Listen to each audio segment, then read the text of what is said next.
começar uma nova fase aqui, né, de discussão, eu anotei várias questões interessantíssimas, mas acho que vale a pena abrir no primeiro momento, uma primeira rodada, se alguém quisesse comentar, fazer algum comentário, alguma pergunta. Eu não, o depoimento é técnico, mas eu acho que vale a pena. Primeiro,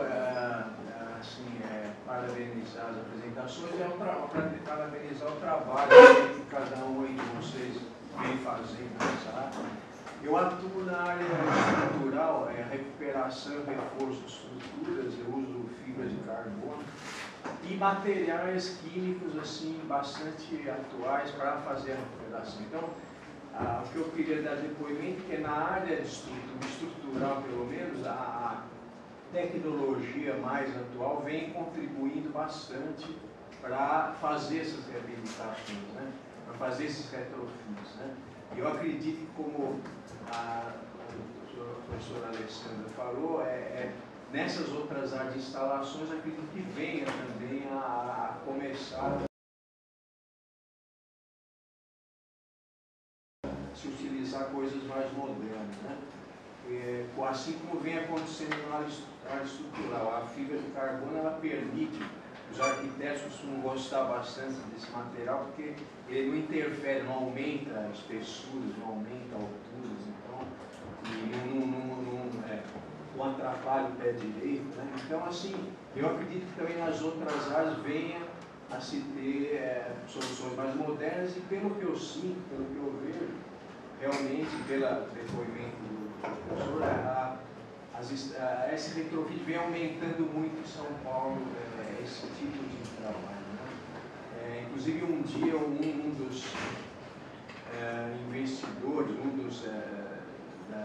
me falou que vale a pena você fazer retrofit, porque você não cai no problema de demolir, construir de novo, quando você cai no novo código de edificações, né, que você tem que diminuir o tamanho da área construída, então tem valido a pena. Né? E parabéns mais uma vez pelo trabalho de vocês. Eu tenho Só uma questão, antes de fazer o comentário, se as pessoas pudessem se identificar, por favor, de onde elas são. Sim, eu sou Iracema, arquiteta, trabalho na CDHU. E nesse momento está tendo um programa lá de pesquisa de imóvel, coisa assim, né? Então, estão recuperando, já chegaram a comprar um projeto, né? Um edifício para ser reformado. Eu queria saber, que eu fiz uns estudos de viabilidade em cima de vários prédios lá para saber se poderia comprar ou não, quantos apartamentos dá. Vocês que já trabalharam nisso, tiveram concessões do Corpo de Bombeiros, da Prefeitura, para aprovação dos projetos? Porque, assim, nada entra na legislação, a hora que você começa a olhar isso. Elevador, tamanho de elevador, acessibilidade, tem uma série de coisas. Eu queria saber como que vocês abordaram isso, ou tiveram favores ou não. Complementando o PR mencionou uma dificuldade de aprovação, uma burocracia de bombeiro, não sei o quê, e o Adelco comentou a dificuldade que ele teve no último prédio, no Dandara, né, que demorou um tempo além do esperado. Celso, todo mundo. Você acha que é possível superar essa burocracia no âmbito da gestão, da política pública, no âmbito da administração, ou seria conveniente também alterar a legislação, um novo código de obra?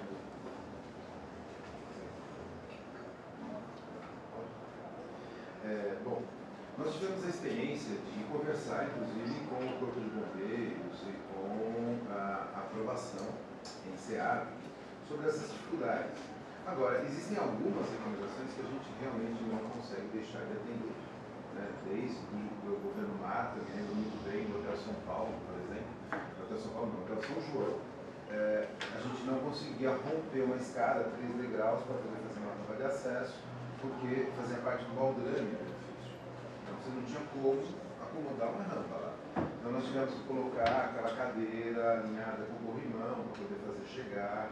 Então essa dificuldade nós encontramos na maioria deles e foi justamente objeto e quesito de descarte de alguns prédios, porque não valia a pena adquirir. Eu vou dar um exemplo onde nós adquirimos. O edifício da Avenida São João, nós tínhamos um problema sério lá, de um elevador que não cabia uma cadeira de rodas. E, para ajudar, era uma solução de circulação vertical onde você tinha escada em volta do elevador. Ou seja, aumentar a caixa do elevador significava refazer a escada também. A gente fez uma avaliação de quanto equivaleria isso. Aproximadamente R$500 mil. O proprietário deu na forma de desconto R$500 mil do imóvel e nós adquirimos com desconto. Então o imóvel valia aproximadamente, se eu não me engano, R$1.900. Na verificação da nossa equipe, R$500 mil seria o suficiente para fazer a reforma, compramos o imóvel por R$1.500, R$1.500 mil. Então essa avaliação, ela sempre faz parte realmente da avaliação preliminar. E muitas das vezes a gente acabou descartando os imóveis porque não. Quer dizer, vocês não tiveram concessões, por exemplo, para aprovação, que assim, justamente elevador, escada e circulação, que dá problema. O resto é fácil de contornar, né? Existem, e daí como é foco da CEREGO também, é uma comissão especial, né, na prefeitura que analisa esse tipo de empreendimento. Né? Então, a gente já teve algumas concessões, né? Não é que a gente tem que seguir à risca o código de obras atual. Então, tem uma interpretação um pouco diferenciada. Mas como o Celso bem lembrou, por exemplo, a acessibilidade é algo que não tem muito segurança, acessibilidade, mas questões ligadas a desenho, né? Então tamanho de janela, né? Profundidade de cômodo, isso você consegue argumentar que é uma... E na época da máquina, a professora Helena Barreto já tinha pensado no grupo de trabalho que era justamente para você formular um código de obras exclusivo para reformas. Por exemplo, o código de obras de hoje é a edificação nova, até tem algumas coisinhas agora que foram introduzidas, mas praticamente ele inviabiliza a reforma. Pois é. E deveria ter um código específico. O bombeiro tem uma IT também, IT 43. Ele pede a escada confinada, por exemplo. Mas ele tem o IT que é de 2011. E daí você tem o elevador no meio da escada e não consegue separar. Mas essa IT ela ajuda um pouco, pelo menos criou algum parâmetro que você entra para discutir algumas concessões A ali. instrução técnica do bombeiro. A instrução na última revisão do...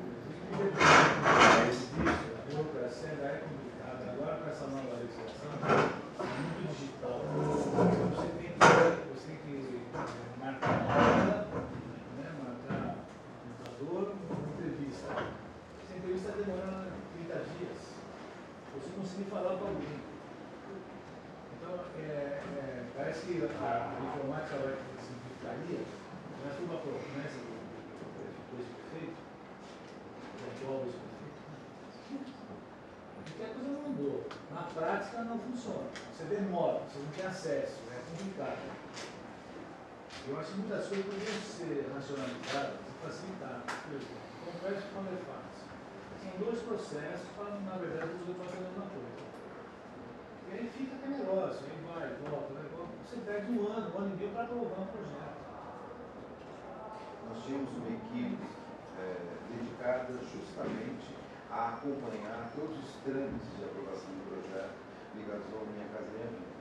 Então, nós tínhamos reuniões semanais com as equipes de aprovação, de aprova, junto com o DEPAP, junto com todas as áreas de interferência nos projetos, mas ainda assim, todos os problemas. Tem evoluído muito essa burocracia, eu acho. A parte ambiental estamos demorando 4 anos para aprovar o projeto. Esse é importante. A parte de projeto. A viabilização, eu acho que quando se analisa um empreendimento de mercado, né, que tem um horizonte, que tem investimento e tudo mais, isso é mais difícil. No caso dos nossos projetos, que é como o de moradia, tempo de viabilização, né, de gestão e viabilização dos empreendimentos, ela está da ordem de 4, 5 anos. Né, porque a gente tem, além da burocracia municipal, estadual, de órgãos de aprovação, a gente ainda tem que vencer uma burocracia da Caixa, né, que é conseguir convencê-los de todo o projeto que a gente está desenvolvendo. Então, isso leva com um período de 4, 5 anos. Nenhum investimento ou investidor vai estar interessado em aplicar recurso nisso e falar, daqui 4 anos eu vou ter um projeto aprovado para começar a fazer obra, para daí depois ter algum retorno. E próprio 4 anos o governo muda, né? Fora o custo de obra, também, né? Não, o governo muda e muda tudo, muda os princípios. Alguém tem alguma questão específica de obra, de canteiro de obra, da realização? O esgoto para sair para fora, os prédios normalmente são na divisa, tem que furar tudo, sair por baixo, faltando todos.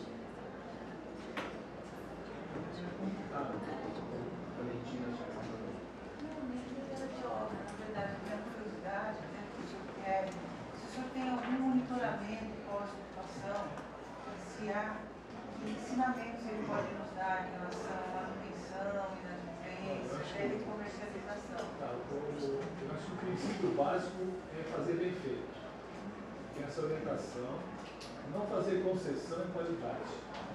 Então, se você for material qualificado, dentro das normas técnicas, e fazer bem feito, tomar cuidado.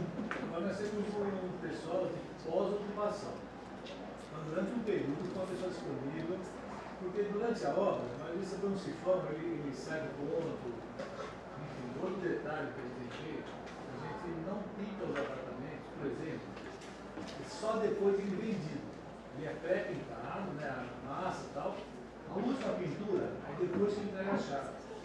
E nós já cansamos de pintar apartamento 2, 3 vezes.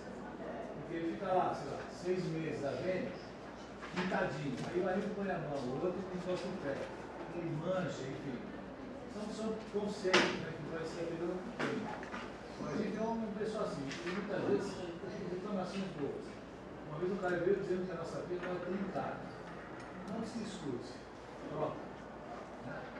O curso de ficar discutindo, ligando, não compensa. Depois vão saber o que é subúrbio. Tocado, mas enfim, nós temos esse critério, não discute, reclamou, não tem muita reclamação. Aliás, surgiu essa questão aí da estrutura dos prédios. Esses prédios, nenhum prédio que eu recomendo até hoje tem nenhum problema de estrutura. Ficamos superdimensionados, exageradamente. Então a gente tem problema com outras coisas, mas estruturalmente, por enquanto, não tem problema nenhum. Eu acho que uma avaliação pós-ocupação importante que é feita pela própria prefeitura através desse programa de locação social. Quer dizer, existe um parque público de moradias, isso continua sendo propriedade da prefeitura, existe um monitoramento social, econômico, condominial. Eu acho que é uma oportunidade da prefeitura continuar monitorando. A política habitacional é continuada quando se tem essa locação social, ao invés dessa relação de propriedade, né, de venda, e aí a política termina. Eu ia fazer um comentário. O Parque do Gato, ele vem sendo usado como justificativo pelo pós-secretário de Habitação como um empecilho para programas de locação social. Então, em vários encontros que eu estive, eu vejo ele repetir que o Parque do Gato é um problema. O Parque do Gato, ele realmente é um problema, só que é um problema que tem que ser enfrentado e tem que estar lá diariamente. Estava aqui agora há pouco o Roberto Fontes, que foi gerente de locação social, estava na minha equipe, e o Roberto não saía de dentro do Parque do Gato. Então tem que estar lá todo dia. Essa é a primeira questão. Por quê? Porque é um equipamento de locação social. O Estado tem que estar dentro do equipamento de locação social. O Estado não pode estar fora.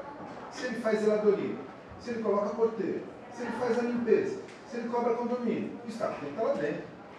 Então, essa é uma questão importante, que é a resposta que eu tenho para o secretário. A equipe tem que estar lá o dia inteiro. Se não tiver, não tem controle. Essa é a primeira questão.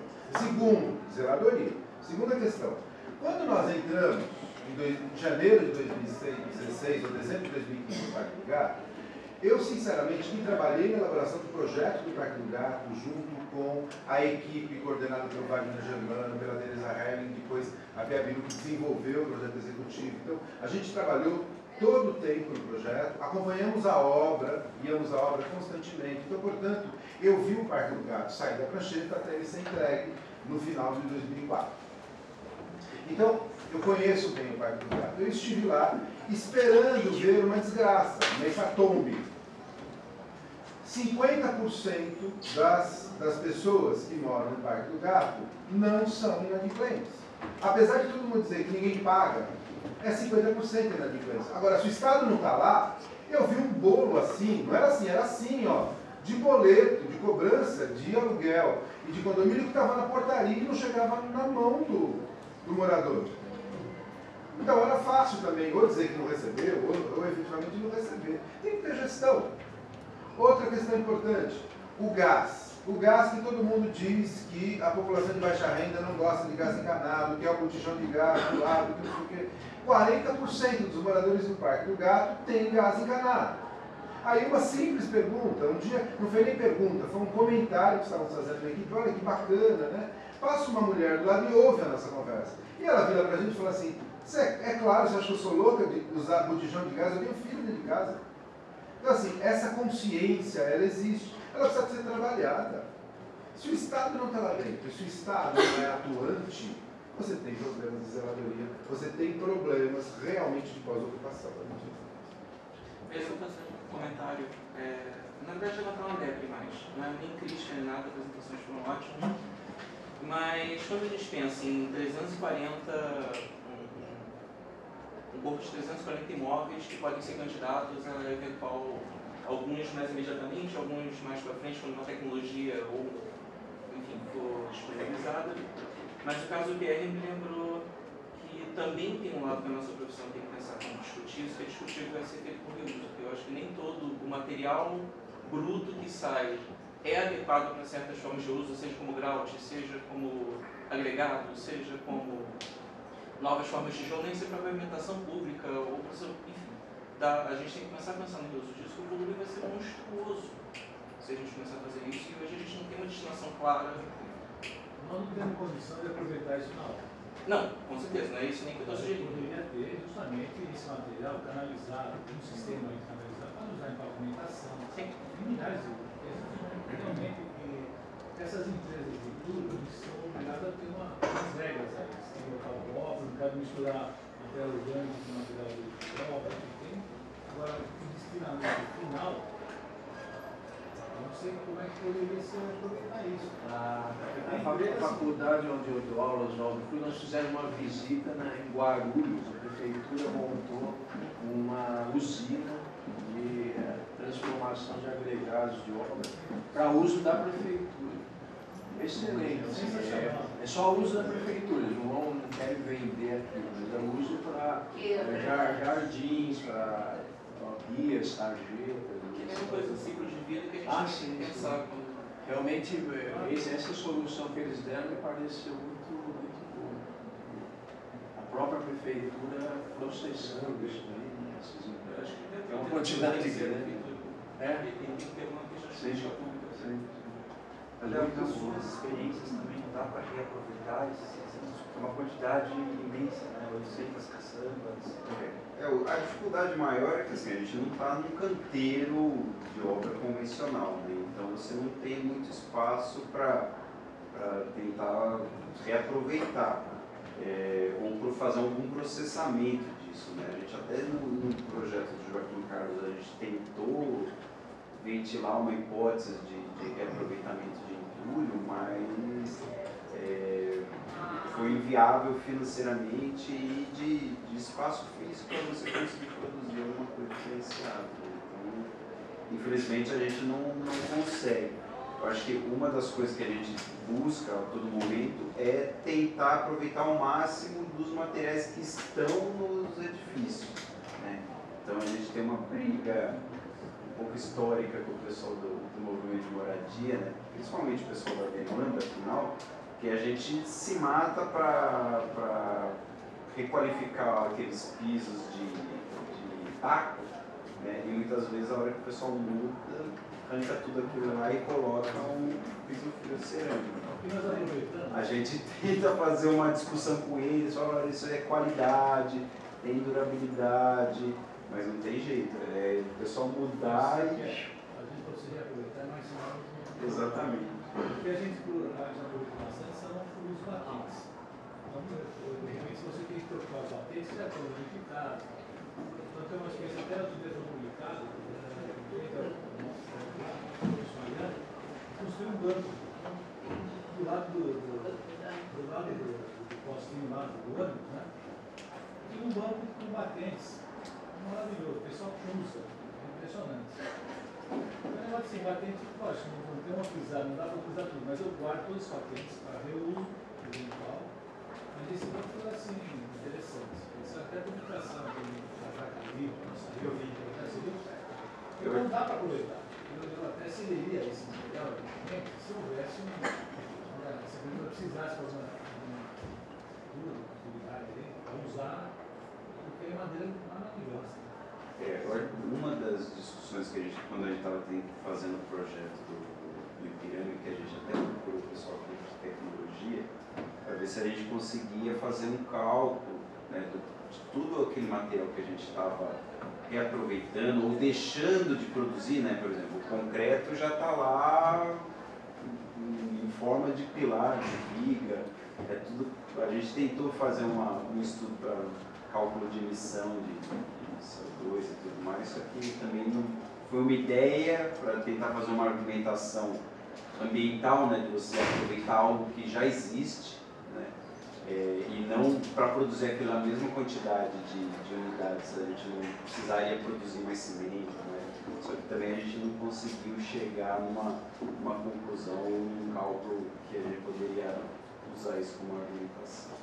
Tem uma sugestão de trabalho bastante interessante de um parceiro profissional do Adel, que é o mestrado do Zé Ioli, que fala dessas questões construtivas, inclusive de custo, comparando com uma obra nova. É um trabalho bem interessante. O Zé Ioli, né, da Poli Uso. Você tinha uma pergunta? Pode ser uma pergunta que não seja de projeto de execução? Claro, pode ser qualquer coisa. Eu sou o José Francisco da USP Leste e, assim, está sendo debatido aqui as necessidades e políticas, desafios relacionados à reabilitação de imóveis, né? Mas eu penso que para que esse tipo de política ele seja mais contundente, teria que ser analisado de uma forma mais holística a necessidade também da reabilitação das pessoas. Nós temos hoje cerca de 25 mil pessoas, moradores de rua, só no município de São Paulo.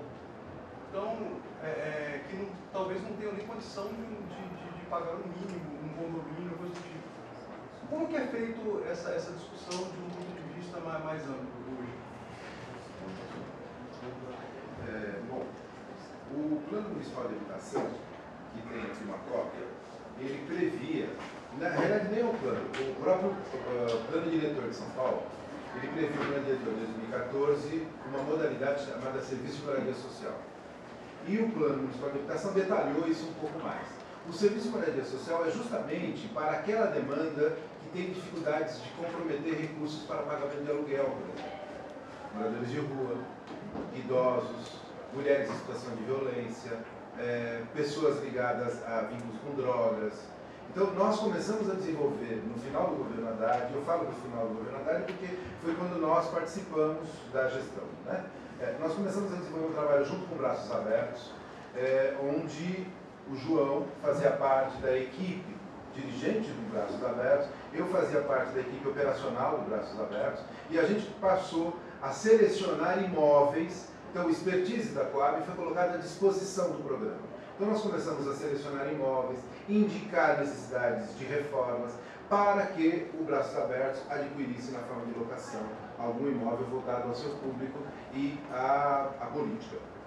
No caso dos moradores de rua, nós, desde o início da gestão, assim, não fazia um mês que nós assumimos a gestão, fizemos já um evento no Centro Gaspar Garcia, que trabalha com moradores de rua, com a presença do Padre Júlio, com outros, vários representantes de moradores de rua, e começamos, a partir daquele momento, a desenvolver reuniões sistemáticas mensais com os representantes da população de rua ligados à igreja, ligados ao Gaspar Garcia, ligados à Escola de Saúde Pública da USP, ligados à Escola de Direito da USP, ligados à Defensoria Pública, com representantes dessas instâncias participando de todas as discussões. Esse grupo chegou a indicar pelo menos 2 imóveis. O imóvel que ocupa a Oficina Boracéia atualmente é um imóvel municipal, e onde nós podemos construir 700 unidades habitacionais de HMP e HIS, e a nossa ideia era trabalhar com HMP e HIS e parte deles ser locação social para a população de rua. E como é uma grande área, ainda possibilitaria o incremento de incorporar nesse edifício todos os usos que já existem lá hoje. A própria Oficina Boracéia, reciclagem de lixo, um posto de saúde. Então, todos os usos que existem lá hoje na forma de um galpão térreo, ele seria absorvido no projeto e as torres seriam para fins habitacionais. Além desse, nós também temos o Asdrúbal do Nascimento, que já era uma decisão anterior, que eles se destinam exclusivamente a moradores de rua. E no final da gestão, nós propusemos a criação de um grupo de trabalho dentro do Conselho Municipal de Habitação para tratar exclusivamente da questão da moradia para a população de rua. Porque durante todo esse processo foi bastante importante entender que o problema do morador de rua não é um atendimento, não é assistência social. O problema do morador de rua é habitação. Então, essa é uma questão bastante importante e foi um aprendizado que a gente acabou tendo na gestão em parceria com esses grupos de defesa. Então, a gente deixou um trabalho bastante encorpado, tratando sobre os moradores de rua, e o que nós sabemos hoje é que a atual gestão vai destinar essas unidades todas do FINIS para a população de rua. Essa é a informação que nós temos e foi publicada pela imprensa. Eu queria fazer uma observação. É uma curiosidade. É uma questão de prioridade que se usa no recurso público. Alguém aí conhece a fábrica do samba? Que é a linha marginal? Eu não sei exatamente quantos metros tem ali, mas deve ter mais de 100 mil metros brincando. E é para a escola de samba fazer os galpões lá durante um período do carnaval, tal, etc. Mas ele é uma área que resolveria tranquilamente esse problema social. São milhares de metros quadrados construídos numa região ótima, perto do metrô, perto da marginal, perto da etc. E foi dado uma prioridade para um negócio da escola do samba. Eu duvido que aquilo venha a ser ocupado integralmente. Não são 3, parece que construções gigantescas, a um custo incomensurável. Eu acho que vale a pena vocês terem a curiosidade de ver. E é uma questão de prioridade. Sabe? Então tem milhares de pessoas morando na rua. São Paulo que trabalho no centro inacreditável. Tem que ter uma obra gigantesca, maior que isso aqui, muito maior. Né? Enfim, é uma questão de gestão. Virar e definir as prioridades das cidades. A gente tem muitas cópias aqui do Plano Municipal de Habitação que o Celso comentou. Eu não sei se tem para todo mundo, mas você pode pegar claro, se tem para todo mundo, mas a sua pergunta é excelente. Eu achei muito pertinente. O Celso respondeu como é que isso foi encaminhado na participação. Pode levantar a mão?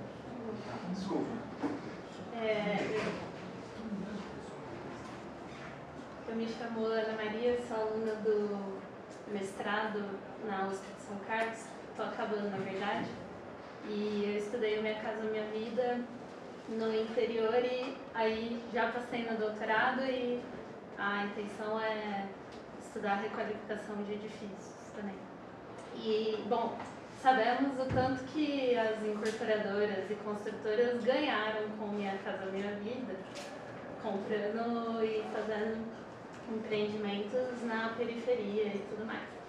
E todos os projetos que foram apresentados em vocês é com Minha Casa Minha Vida entidades.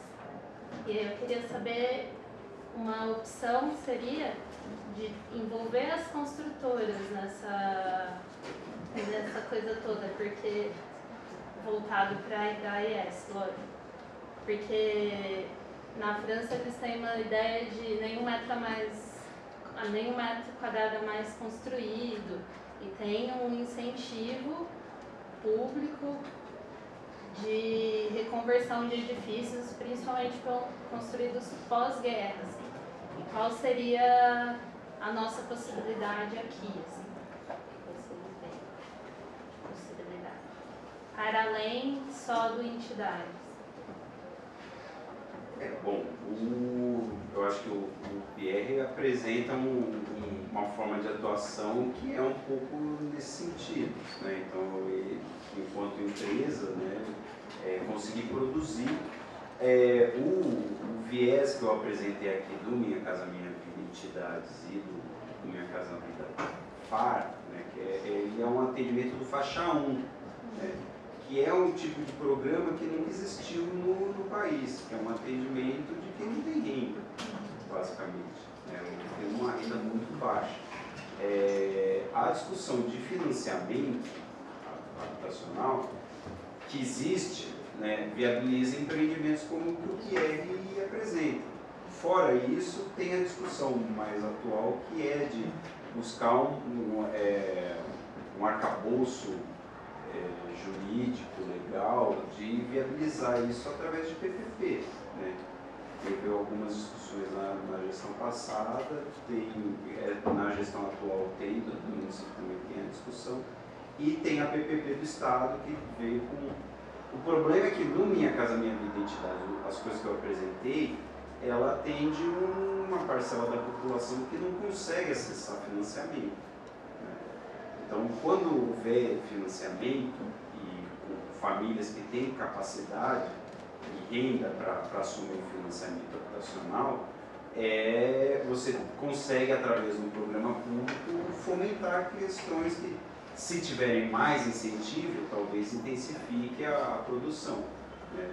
Porque eu acho que é um pouco de vitória aí do PR, que mesmo dentro de um programa que não é bem assim, ele consegue, junto com investidores, produzir um tipo de habitação que continua sendo uma demanda enorme para o município, para o país. Agora, uma faixa de renda menor, por isso que parte do que eu coloquei na apresentação e no meu trabalho também, eu acho que não necessariamente essas famílias que não têm renda para assumir o financiamento precisam de uma casa própria, elas precisam de moradia. Né? É a discussão da locação social, né? Se é uma cessão, se é uma locação, o que eles precisam é ter condição de morar, né? Mas não necessariamente ter a propriedade como bem da família. Se bem que já escutei algumas críticas, não críticas, mas alguns outros olhares sobre a questão, que também trata-se de uma distribuição de renda, você elevar o acesso, né, de quem não tem uma renda com esse imóvel. O que infelizmente a gente também verifica em muitos casos é que isso vira uma moeda de troca, né? Muitas vezes a pessoa consegue acessar aquele imóvel. No caso do Ipiranga mesmo, a gente tem uma preocupação muito grande. Ele acessou um imóvel que só de custo de produção foi R$100 mil, né? Está ali no centro, do lado da Santa Efigênia, né? Onde durante a obra já tinham várias pessoas que tinham interesse de comprar apartamentos ali, né? E que o valor de comercialização é muitíssimo superior do que a gente está falando. Então, o assédio no mercado formal sobre um tipo de produção desse tipo é complicado, né? Mas, talvez no caso do Ipiranga, como ele se trata de uma cessão, né, de uso, a gente espera, é uma cessão de uso e é com o movimento de moradia, que daí já é uma demanda um pouco diferenciada, a gente espera que essa rotatividade dos moradores não seja tão grande. Eu acho que a questão da locação, né, é o que eu apresentei aqui. Eu acho que as experiências que eu apresentei no Estado, para os programas de locação não contou com Minha Casa Minha Vida, porque Minha Casa Minha Vida não financia a locação. Né? A fonte de recursos de locação é o FINIS, que eu falei agora há pouco. Agora, o apoio do mercado, o Secov lançou, em outubro de 2016, o LAR, né? Que é uma locação de aluguel residencial, uma coisa assim. Que é um programa de locação com imóvel privado. Agora, não se atende, não se volta para a faixa de renda de 0 a 3 salários mínimos, muito menos para o morador de rua que precisa de um serviço de moradia, não da locação social. Então, acho que essa distinção é importante. Uma outra possibilidade que é essa que eu apresentei no final, que são possibilidades de poupanças e economias, né, que você poderia combinar com outras políticas, por exemplo, a política de aquisição de imóveis. A Prefeitura de São Paulo adquiriu muitos imóveis durante o governo Haddad, investiu-se mais de 700 milhões de reais na aquisição de imóveis. Então, a gente teria condições de fazer parcerias com entidades de organização, para além de parcerias com o mercado. Né? A PPP é uma delas, como a Adel falou. Mas eu acho que, para além da parceria com o mercado, eu acho que parceria com os movimentos organizados, porque as pessoas já pagam aluguel. Então, se elas pagam aluguel, você pode combinar essa arrecadação mensal numa forma de uma poupança própria que possa ser revertida na melhoria da qualidade da moradia que ela mora, sem que a gente alimente o ideal da casa própria. Né? Eu acho que é uma coisa que a gente veio alimentando aí desde os anos 30, né? E que a gente precisa repensar essa questão. Se a gente precisa de uma casa própria, se a gente precisa de uma moradia. Pierre, você tem alguma consideração final? Você pode. Eu gostaria de ouvir mais o público em relação a tudo isso. Alguém tem mais alguma pergunta? Nós temos mais uns 15 minutos, 20 minutos, depois tem que devolver essa. Meu nome é Aline, eu sou da Valmac, sou aluna do CELS, inclusive. E falando sobre a parceria público-privada da TV de Maté. Eu não sei se eu estou com o número errado na cabeça, mas assim, R$350 convertidos por mês, convertidos em R$100 de aluguel por mês, daria assim, muitos anos de. 17. Isso, eu estou com 17, não sei se era isso. 17 anos para aquelas famílias morarem lá. Eu queria saber como isso funciona na prática, se essas famílias têm essa perspectiva de ficar muito tempo nesses lugares, porque o que me vem à cabeça são os fenômenos urbanos que a gente vê acontecendo, tipo gentrificação, se a gente gostaria de ver acontecendo e não está vendo. E só aproveitando o gancho do tema da palestra, eu acho que a maioria deve saber porque é um evento organizado pela Interfaus, mas no dia 16 e 18 vai ter debate na FAUMAC sobre a revisão do zoneamento do plano diretor. E eu acho que seria bacana se eu pudesse. É isso. Obrigada. Bom, essa questão da arrecadação, na realidade, foi uma ideia junto com o movimento de moradia. Né? A perspectiva do movimento de moradia era ter aquele prédio como propriedade. Só que hoje, para você ter um edifício público como propriedade, você tem que passar por um processo de licitação, como no caso dos chamamentos habitacionais. A Prefeitura de São Paulo, na gestão Haddad, fez 4 chamamentos quadrilaterais organizados. E esse prédio não tem condição de fazer chamamento com ele, porque o Minha Casa Minha Vida não existe mais. Então, não adianta a Prefeitura hoje, por mais boa vontade que tivesse o prefeito, ele não poderia fazer um chamamento hoje, porque não existe mais aquele recurso para poder fazer a reforma. Então, conversando com os moradores, pensamos numa perspectiva de permanência desses moradores lá, numa outra forma de gerir o imóvel. E aí sugerimos a eles por que não convidar a Prefeitura, né? E o movimento tomar a iniciativa de convidar a Prefeitura a fazer uma coisa que talvez a Prefeitura devesse fazer. Né? Pelo menos é isso que está no PMH, né? De parcerias com entidades para fins de locação social. Então, essa parceria, ela poderia ser feita se o imóvel estivesse reformado, mas ele não está. A PPP, que pensávamos no governo, era uma parceria onde o privado entrava, reformava o imóvel e a Prefeitura indicava famílias para poder entrar neste imóvel. e o proprietário recebia mensalmente o valor do aluguel como retorno e ainda poderia explorar determinadas áreas comerciais, áreas do térreo, como uma contrapartida para ele, em função do investimento. Como nós não temos esse agente, como fazer? Então, começamos a desenhar com o movimento de moradia o que seria, então, uma PPP, onde o terceiro P fosse popular e não privado. E aí surgiu essa ideia de que eles poderiam fazer uma poupança própria e contribuir com a reforma dos imóveis. Existem 2 imóveis hoje que têm essa condição para fazer, a gente imagina que dê para fazer. Um deles, então, é esse prédio ocupado na rua São Francisco por 26 famílias, onde só cabem 19. A ideia foi levarmos então para a prefeitura, porque a prefeitura também se mostrou muito simpática. Nós fizemos um encontro em novembro, 21 de novembro do ano passado, onde a gente já fez essa apresentação para o secretário de Habitação. E o secretário achou que poderia ser interessante continuar discutindo. Fizemos assembleia com os moradores, discutimos o projeto, discutimos qual seria o valor, né? Inicialmente pensávamos em 500. Então, qual seria esse valor? Então, hoje, a ideia ela está desta maneira, como eu apresentei para vocês. Né? A gente chegou a ter conversa, inclusive, com a Integra, de pensar uma obra onde captaríamos recursos para fazer a reforma inteira. Isso já evoluiu, porque a gente não tem fonte para isso. Então, a proposta seria, bom, vamos arrecadar, então, o recurso.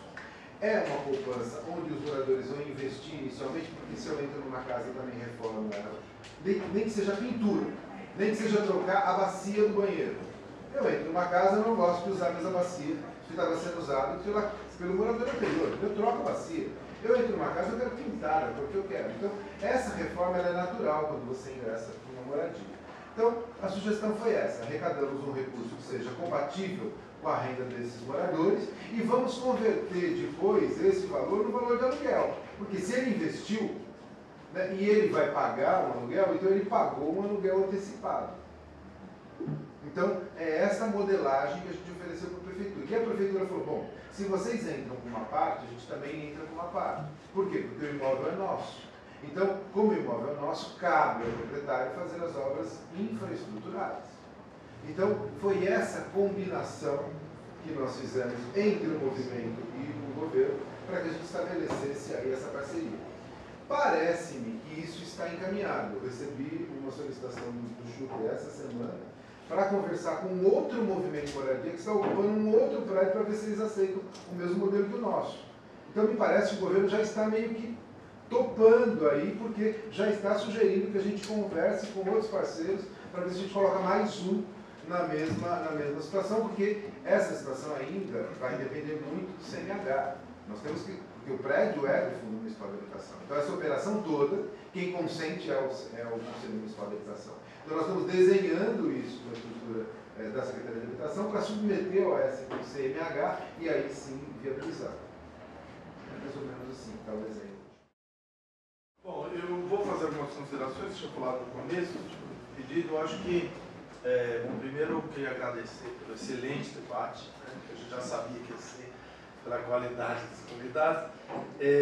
Eu acho que, assim, a primeira questão importante é a gente entender que essa temática está colocada, e isso não é pouco. Acho que quando o Pierre estava começando, a gente estava lá no laboratório de cortiços, né, Alexandra, lá, vocês lá no governo da Luísa, lá no começo, começando a se discutir a questão da área central e tudo, nem assim, a gente estava muito longe, primeiro, da percepção de que era necessário renovar, reabilitar a habitação na área central, pela percepção de que isso economicamente era fundamental, porque há uma deseconomia relativa ao abandono de edifícios e infraestruturas nas áreas centrais. E também era muito difícil porque a questão da função social da propriedade urbana não tinha sido ainda consolidada após a Constituição de 88. Então, assim, era uma batalha extremamente árdua de conseguir, vamos dizer, convencer de que esse era um movimento necessário.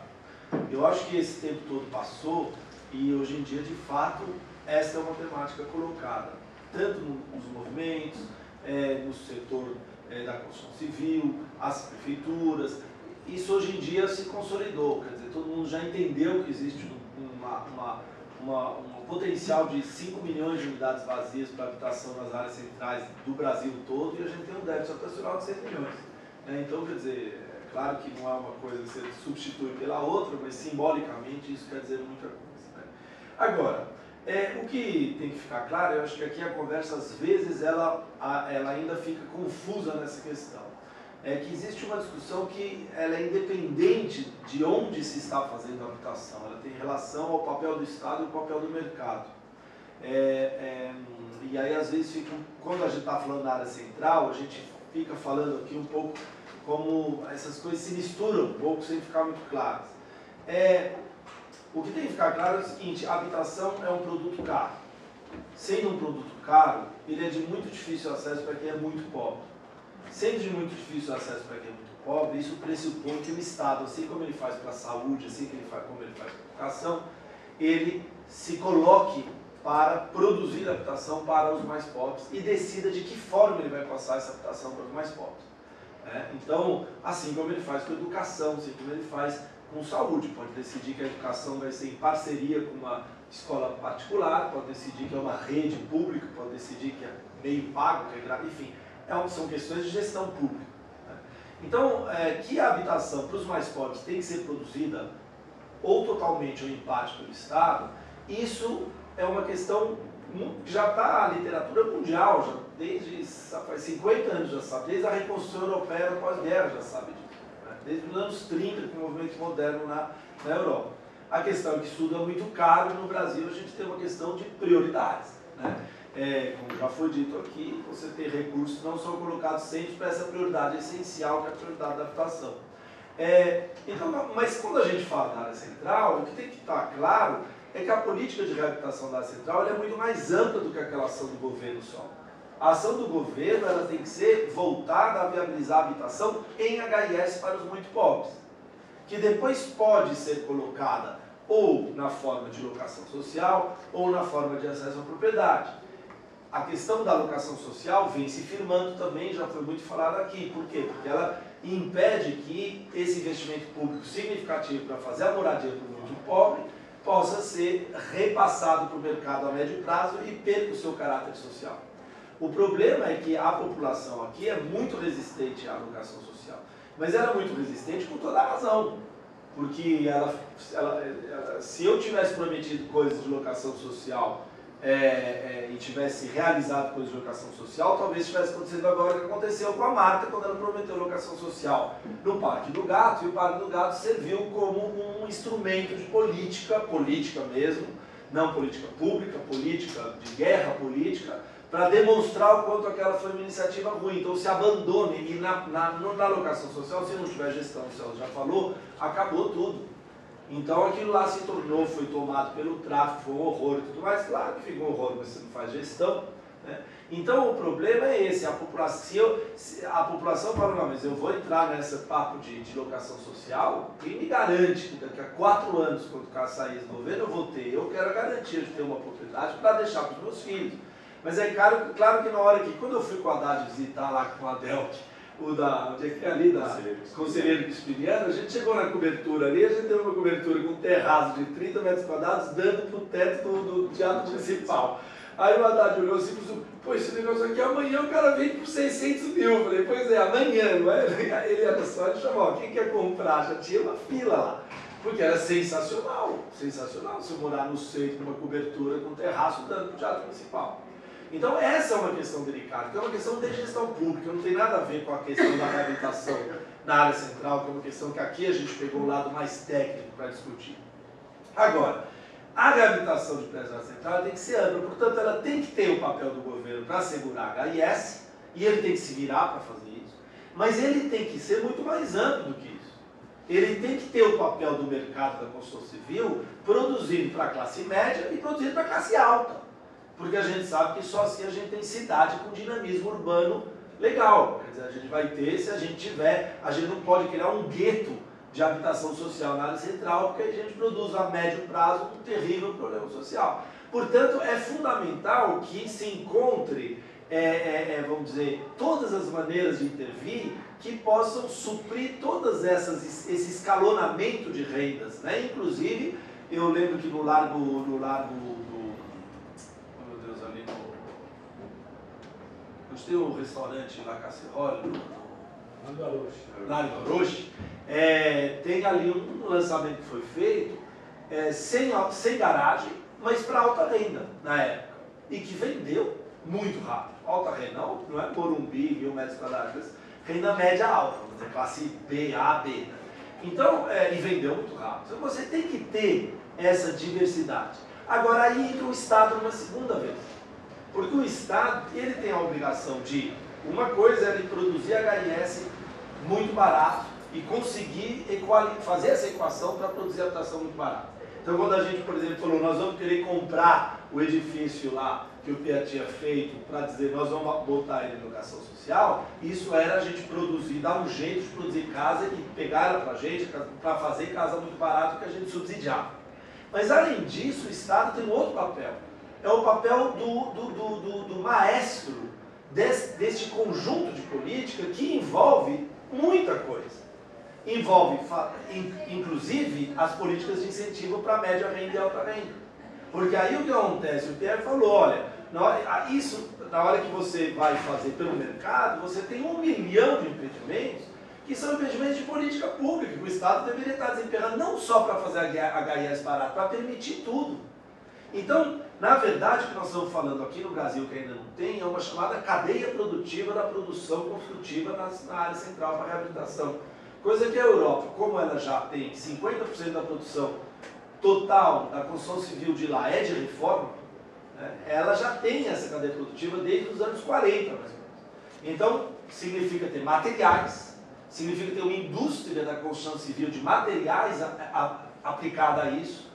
Então, por exemplo, lá você tem tinta que você passa direto na tinta velha, porque ela corrói a tinta velha e depois fica uma espécie de uma pátina maravilhosa, toda chique. Né?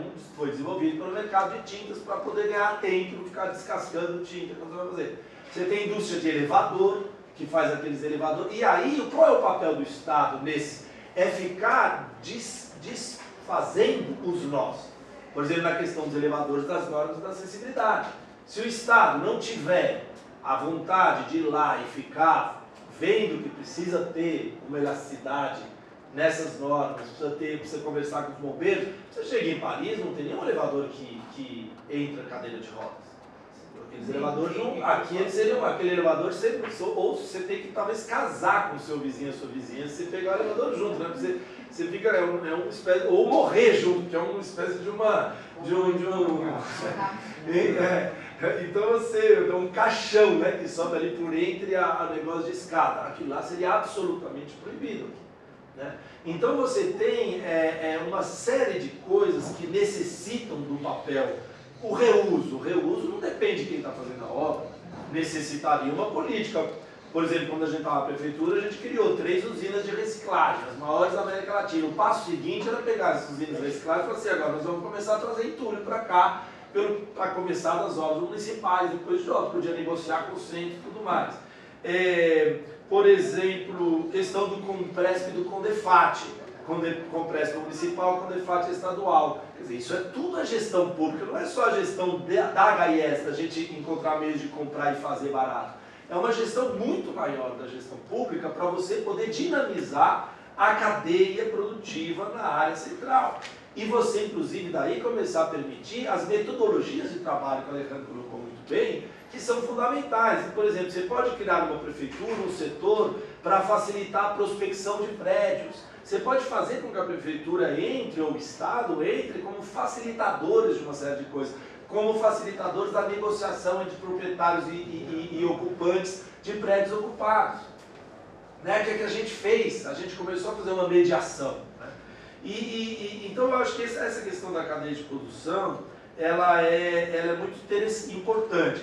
Vou dar um exemplo sobre como é que você faz essa gestão. Na Bélgica, eu estive lá recentemente, você tem uma empresa chamada Citidel. Essa empresa ela promove habitação para a classe média, porque eles têm um problema lá, que como o centro da Bélgica, de Bruxelas, é um centro com muita imigração, que tem muito problema, os terroristas vão por bomba em Paris, tudo saem de lá, aquele negócio todo, eles estão muito preocupados, e os jovens recém-casados, professores universitários, enfim, com profissão que está começando, que tem algum dinheiro, saem fora do centro da Bélgica.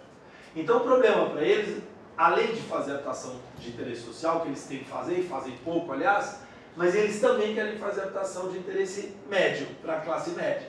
Então essa empresa é uma empresa pública, que vai nos lugares em áreas centrais, compra, ela vê uma empresa que queira construir. Então pega, por exemplo, o Piet, ela fala, ó, você vai construir? Vou. Quanto está saindo o metro quadrado? Então lá eles estão, o metro quadrado sai 4.000 euros, por exemplo. Falei, então tá bom, nós vamos pegar metade desses apartamentos e nós vamos dar 2.000 euros de subsídio.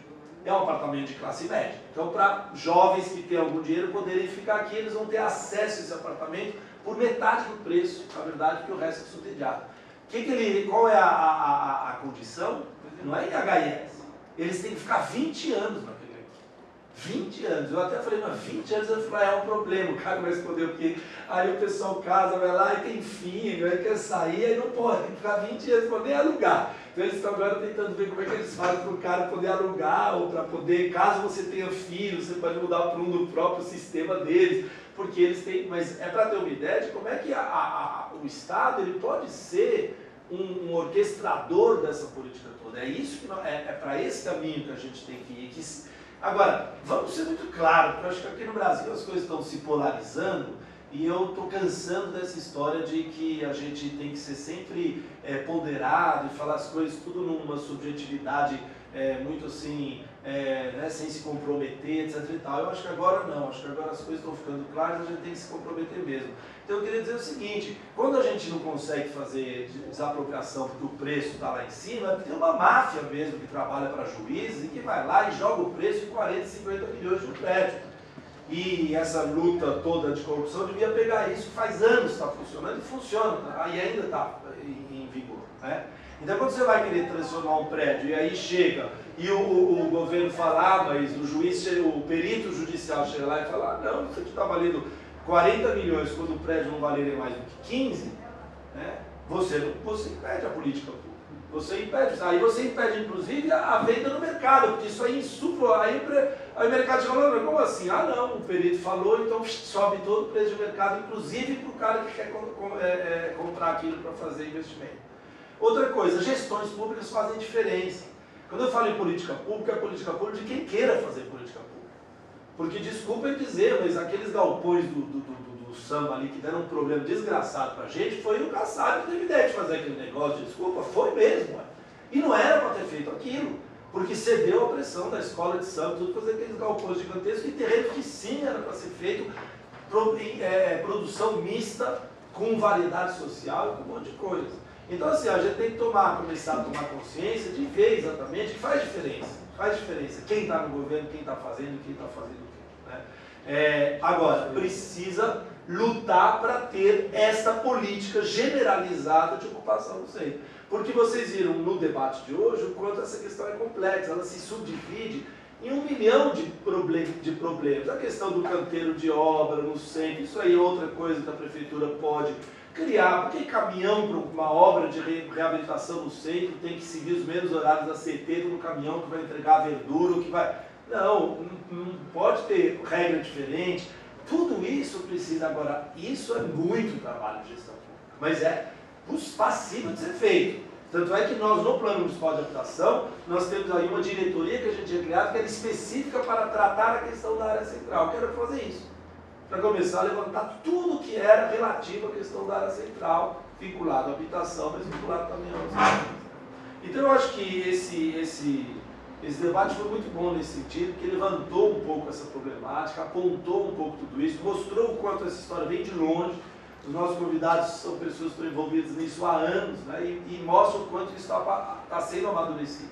E o fato da gente ter aqui tantos jovens estudantes de várias faculdades, eu dei uma olhada aí na lista, gente de várias escolas de arquitetura, eu acho que é excelente, porque serão vocês que logo mais estarão tanto no mercado produzindo, quanto no governo fazendo as políticas públicas, né? Então acho que a gente tem uma boa esperança de que isso mude, né? Então eu não sei se vocês queriam fazer algum comentário final. Não, fique à vontade. Só agradecer e dizer, acho que principalmente aos jovens estudantes que estão aqui, da importância da formação nessa área. Né? A assistência técnica ela é uma formação em construção, né? E são poucos profissionais que trabalham na assistência técnica hoje. Né? Tanto é que nós somos oriundos de duas assessorias técnicas que têm mais de 20 anos. Então é muito importante essa área de atuação, vocês conhecerem, se aproximarem, porque existe um campo de atuação muito grande e a gente já está percebendo, por exemplo, pessoas que querem fazer negócio com isso, uma vivenda, por exemplo, né? Onde oferece vivenda Leroy Merlin, onde oferece assistência técnica contratada diretamente por eles. E quando o arquiteto pode assumir esse papel, ele pode ajudar, inclusive, a comunidade para além das questões diretamente ligadas a uma obra. Né? Então, muito obrigado pela presença de todos. Acho que isso aí foi gravado, a gente vai tentar depois disponibilizar tanto no site da Biag quanto no YouTube. Tá? Então, se vocês quiserem depois divulgar. E depois a pesquisa de pós-doutorado aqui no Filipe Oliterno também vai ser publicada, provavelmente em livro, esperamos nós. Então, a gente aí vai ter bastante material, né? Somando um pouco a tudo que já foi produzido aqui pelo pessoal que pegaram. Valeu, gente. Muito obrigado.